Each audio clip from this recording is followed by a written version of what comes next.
Joseph had a dream, two actually, and in both, God showed him something unimaginable. He would rise above his brothers, and even his father and mother would one day bow before him. He was just 17, young, favored, and full of promise. But what God didn't show Joseph was the process. Sometimes, the distance between the dream and its fulfillment is paved with pain. Joseph's story begins in his father's house, clothed in a robe of many colors, a symbol of his father Jacob's special love. But that same robe stirred jealousy in the hearts of his brothers. The dreamer annoyed them, the favorite provoked them, and one day the jealousy boiled over. They stripped him of his robe, threw him into a pit, and plotted to kill him. Can you imagine?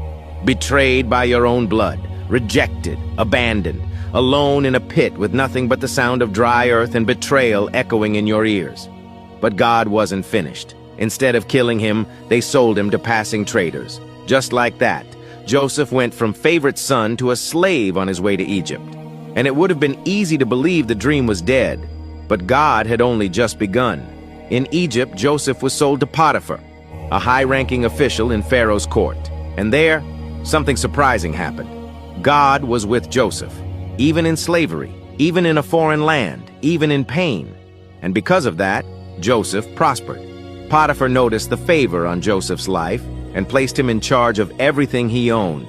Things seemed to be looking up again. But then came another blow, this time in the form of false accusation. Potiphar's wife desired Joseph. When he refused her, she lied. She screamed. She framed him. And Joseph, though innocent, was thrown into prison. Once again, Joseph had done the right thing and still suffered injustice. But God was with him there too. In prison, Joseph didn't grow bitter. He grew better. He served. He interpreted dreams.